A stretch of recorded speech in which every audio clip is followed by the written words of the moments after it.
Welcome to SK தகவல். So இந்த சேனலில் இன்ஜினியரிங் லேட்ரல் என்ட்ரி அட்மிஷன்ஸ் சம்மந்தமாக வீடியோஸ்லாம் கொடுத்துட்டே இருக்கோம். ஸோ இது இன்னும் இன்ஜினியரிங் லேட்ரல் என்ட்ரி அட்மிஷனுக்கு இந்த கவுன்சிலிங்க்கு இந்த அப்ளிகேஷன் எதுவுமே வரலை. ஸோ இருந்தாலும் கவுன்சிலிங் வந்து எப்படி நடக்கும், அதுக்கு என்னென்ன டாக்குமெண்ட்ஸ் எல்லாம் நம்ம வந்து அப்ளை பண்ணுறதுக்கு முன்னாடி நமக்கு என்னென்ன டாக்குமெண்ட்ஸ் எல்லாம் தேவைப்படும் அப்படிங்கிறத பற்றி இந்த வீடியோவில் வந்து தெளிவாக சொல்கிறேன். அதெல்லாம் வந்து ரெடியாக வச்சுக்கோங்க. உங்கள் காலேஜ்லலாம் டிசி எல்லாமே கொடுத்துட்ருப்பாங்க. ஸோ எல்லாமே வாங்கி ரெடியாக வைங்க. அதில் நான் சொல்லக்கூடிய சர்டிஃபிகேட்ஸ் வந்து என்னென்ன உங்ககிட்ட இல்லாமல் இருக்கோ அதையும் ரெடியாக வந்து நீங்கள் வச்சுக்கோங்க. வச்சுக்கிட்டீங்க அப்படின்னா நீங்கள் அப்ளை பண்ணுறதுக்கு ஈஸியாக போயிடும். இல்லை அப்படின்னா வந்து அப்ளிகேஷன்லாம் ஓப்பன் பண்ணதுக்கு அப்புறமேட்டு நீங்கள் வந்து இந்த டாக்குமெண்ட் வந்து நம்மகிட்ட இல்லையே அப்படின்னு சொல்லிட்டு நீங்கள் சப்போஸ் ஆன்லைன்லலாம் அப்ளை பண்ணி வாங்கணும் அப்படின்னா ஆன்லைனில் அப்ளை பண்ணி வரதுக்கு 10-15 நாள் ஆகும். அதனால் அதை கொஞ்சம் முன்னாடியே வந்து நீங்கள் என்னென்ன டாக்குமெண்ட்ஸ் வேணும் அப்படிங்கிறத தெரிஞ்சுக்கிறதுக்காக மட்டும்தான் இந்த வீடியோஸ் வந்து போட்டிருக்கேன். ஸோ இந்த வீடியோ வந்து பார்த்தீங்க, இந்த வீடியோவை ஸ்கிப் பண்ணாமல் கரெக்டாக பார்த்தீங்கன்னா மட்டும்தான் உங்களுக்கு என்னென்ன டாக்குமெண்ட்ஸ் சொல்கிறோம் அப்படிங்கிறத பற்றி ஈஸியாக தெரிஞ்சுக்க முடியும். சரிங்களா? இது வரைக்கும் இந்த சேனலை சப்ஸ்கிரைப் பண்ணாமல் இருந்தீங்க அப்படின்னா சப்ஸ்கிரைப் பண்ணிக்கோங்க. சரிங்களா? சரி வாங்க. ஸோ கவுன்சிலிங் வந்து எப்படி நடக்கும், என்னென்ன ப்ரொசீஜர்லாம் நடக்கும் அப்படின்னு பார்த்தீங்கன்னா, ஃபர்ஸ்ட் அப்ளிகேஷன் நம்ம வந்து போடணும். சரிங்களா? ஆன்லைனில் அப்ளை பண்ணிடணும். அதான் விண்ணப்ப பதிவு செய்தல். அதுக்கப்புறம் அந்த அப்ளிகேஷனுக்கு உண்டான எக்ஸாம் அந்த ஃபீஸ் வந்து நம்ம கட்டணும். சரி, அது ஒரு ஃபர்ஸ்ட் ஸ்டெப். அப்ளிகேஷன் போடணும். அதில் நிறைய ப்ரொசீஜர்ஸ்லாம் இருக்குது. அப்ளிகேஷனுக்குள்ளார என்னென்ன ஸ்டெப்ஸ் அப்படிங்கிறத பார்த்தீங்கன்னா அதில் வந்து 6-7-8 வகையான ஸ்டெப்ஸ் எல்லாம் இருக்குது. ஸோ அதெல்லாம் இப்போ இந்த பார்த்தீங்கன்னா பின்னாடி வந்து நம்ம பார்க்கலாம். அதுக்கு அடுத்து பார்த்தீங்கன்னா நீங்கள் என்னென்ன டாக்குமெண்ட்ஸ் எல்லாம் நம்ம வந்து இதில் அப்லோட் பண்ணணும் பாருங்க. அசல் சான்றிதழ்களின் நகல்கள் இணைய வழியாக பதிவேற்றம் செய்தல். நீங்கள் வந்து என்ன பண்ணணும் அப்படின்னு பார்த்தீங்கன்னா, உங்களுடைய ஒரிஜினல் சர்டிஃபிகேட்டை நீங்கள் ஜெராக்ஸ் எடுத்துட்டு அதை வந்து ஸ்கேன் பண்ணக்கூடாது. ஒரிஜினல் சர்டிஃபிகேட் எப்படி இருக்கோ அதை அப்படியே ஸ்கேன் பண்ணணும். சரிங்களா? ஸ்கேன் பண்ணி நீங்கள் அப்லோட் பண்ணணும். அப்போ தான் வந்து அந்த ஒரிஜினல் அதே அப்படியே ஃபார்மேட்டில் இருக்கும். நீங்கள் வந்து ஜெராக்ஸ் எடுத்ததுக்கப்புறம் நீங்கள் வந்து அதை வந்து ஸ்கேன் பண்ணீங்க அப்படின்னா என்ன ஆகும், வெறும் பிளாக்காக தான் தெரியும். அந்த அளவுக்கு ஒரு சிலது வந்து கிளியரா தெரியும், ஒரு சிலது கிளியரா தெரியாம இருக்கும். அதனால ஒரிஜினலை நீங்க என்ன பண்ணுங்க, ஸ்கேன் பண்ணி ரெடியா வச்சுக்கோங்க. சரிங்களா? அதுக்கு அடுத்து பாத்தீங்கன்னா இணைய வழி வாயிலாக சான்றிதழ்கள் சரிபார்த்தலாம். அதுக்கப்புறம் எல்லாம் அப்லோட் எல்லாம் பண்ணி முடிச்சு அப்ளிகேஷன்லாம் போட்டதுக்கு அப்புறம் ஆன்லைன்லயே என்ன பண்ணுவாங்க அப்படின்னா, நீங்க அப்லோட் பண்ணிருக்கிற சர்டிபிகேட்ஸ் எல்லாத்தையும் ஓபன் பண்ணி எல்லாமே கரெக்டா அப்படிங்கறத அவங்களே செக் பண்ணுவாங்க. செக் பண்ணி ஓகே, எந்த பிரச்சனையும் இல்லை அப்படின்னா உங்களுக்கு ஓகே அப்படிங்கிற மாதிரி மெசேஜ் வந்து போடுவாங்க. அப்படி உங்களுக்கு ஏதாவது அந்த சர்டிபிகேட்ல ப்ராப்ளம் இருக்கு, நீங்க அப்லோட் பண்ணிருக்க சர்டிபிகேட்ல அவங்க வந்து சாட்டிஸ்ஃபை ஆகல அப்படின்னா அவங்க என்ன பண்ணுவாங்க அப்படின்னு பாத்தீங்கன்னா, நீங்க கொடுத்துருக்கிற மெயிலுக்கோ அல்லது உங்களுடைய மொபைல் நம்பர் நீங்க கொடுத்துருப்பீங்க, அதுக்கோ வந்து பாத்தீங்கன்னா உங்களுக்கு வந்து மெசேஜ் அனுப்புவாங்க. ஸோ இந்த மாதிரி இந்த சர்டிபிகேட்ல இந்த பிரச்சனை இருக்கு, இதை சரி பண்ணி மறுபடியும் ரீ அப்லோட் பண்ணுங்க அப்படிங்கிற மாதிரி எல்லாம் மெசேஜ் எல்லாம் போடுவாங்க. அதை வந்து நீங்க கரெக்டாக பார்த்துட்டு இருக்கணும். அதுக்கப்புறம் பார்த்தீங்கன்னா அந்த ப்ராசஸ் எல்லாம் சர்டிஃபிகேட் வெரிஃபிகேஷன் அது எல்லாமே முடிஞ்சதுக்கு அப்புறம் எல்லாமே ஆன்லைன்ல தான் நடக்கும். நீங்க எங்கேயுமே போக தேவையில்லை, வீட்லயே உட்காந்து எல்லாமே பண்ணிக்கலாம். அடுத்து பார்த்தீங்கன்னா தரவரிசை வெளியிடுதல். நமக்கு என்ன பண்ணிருப்பாங்க, ரேங்க் வந்து கொடுப்பாங்க. சரிங்களா? இந்த ப்ராசஸ் எல்லாம் முடிச்சதுக்கு அப்புறம் ரேங்க் வந்து கொடுப்பாங்க. ரேங்க் கொடுத்ததுக்கு அப்புறம் அடுத்து என்ன பண்ணோம் அப்படின்னா, நம்ம என்ன ரேங்க் கொடுத்துருக்காங்க, நம்ம ரேங்க்குக்கு என்ன நமக்கு காலேஜஸ் வந்து கிடைக்கும், எந்த டிபார்ட்மெண்ட் கிடைக்கும், நமக்கு சூஸ் பண்ணியிருக்கிற டிபார்ட்மெண்ட் வந்து ஓகேவா, அந்த காலேஜில் ஓகேவா அப்படிங்கிறது எல்லாமே பார்த்து உங்களுக்கு என்னென்ன காலேஜஸ்லாம் தேவை நீங்கள் வந்து சூஸ் பண்ணி ப்ரிஃபர் பண்ணி வச்சிருக்கீங்களோ அந்த காலேஜினுடைய எல்லாமே செலக்ட் பண்ணி அந்த டிபார்ட்மெண்ட், சரிங்களா, எல்லாமே கரெக்டாக ரெடி பண்ணி செலக்ட் பண்ணி வைக்கணும். அதுக்கு அடுத்து பார்த்தீங்கன்னா அவங்க ஒரு டைம் கொடுப்பாங்க. ஒரு 4-5 நாள், ஒரு 2-3 நாள் டைம் கொடுப்பாங்க. அந்த டைமுக்கு அப்புறமேட்டு அவங்களே நீங்கள் என்ன காலேஜ் செலக்ட் பண்ணியிருக்கீங்களோ அது ரேண்டமாக என்ன என்ன ஆகும் அப்படின்னு பார்த்தீங்கன்னா, நீங்கள் கொடுத்துருக்கிற பிரகாரம் உங்களுக்கு முன்னாடி ரேங்க்ல இருக்கிறவங்க எல்லாம் அசைன் பண்ணி முடிஞ்சதுக்கப்புறம் அந்த காலேஜில் உங்களுக்கு அந்த சீட் இருந்தால் அந்தந்த கம்யூனிட்டிக்கு நீங்கள் என்ன கம்யூனிட்டியோ அந்த கம்யூனிட்டிக்கு உண்டான சீட் இருந்தால் உங்களுக்கு அந்த காலேஜ் அலர்ட் ஆகும்.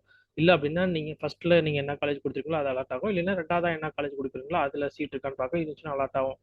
சரிங்களா? இது வந்து சொல்றது. அடுத்து பார்த்தீங்கன்னா அலர்ட் ஆகி உங்களுக்கு என்னது ப்ரொவிஷனல் அலாட்மெண்ட் வந்து கொடுப்பாங்க, வந்துடும். சரி, அதுக்கப்புறமேட்டு பார்த்தீங்கன்னா இடஒதுக்கீட்டு மாணாக்கர் அது ப்ரொவிஷனல் வந்ததுக்கப்புறம் ஒரு நாள் டைம் கொடுப்பாங்க. நீங்கள் வந்து நான் வந்து எனக்கு ஓகே இந்த காலேஜ் நான் எடுத்துக்கிறேன் அப்படின்னு சொல்லிட்டு நீங்கள் வந்து கன்ஃபார்ம் பண்ணணும். இல்லை நான் இந்த காலேஜ் எடுத்துக்கல, நான் அடுத்த ரவுண்டுக்கு உண்டான கவுன்சிலிங்க்கு நான் போகிறேன்.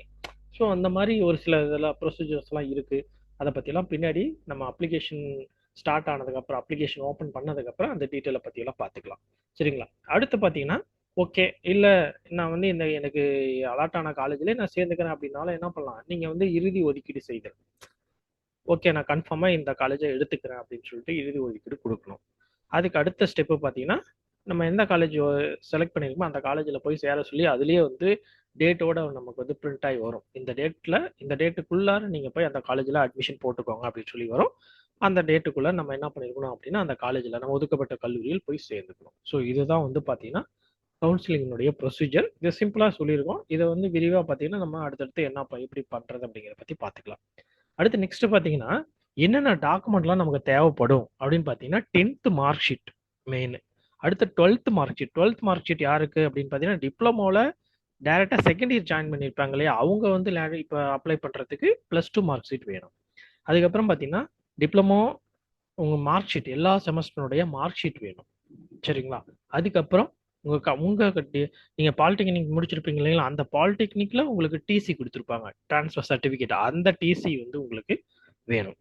அது சரி. அடுத்தது பர்மனன்ட் கம்யூனிட்டி சர்டிஃபிகேட். உங்களுக்குன்னு பர்மனண்டா கம்யூனிட்டி சர்டிஃபிகேட் இருக்கணும். அது வந்து பார்த்தீங்கன்னா சர்டிஃபிகேட்டா இருக்கணும். சரியா?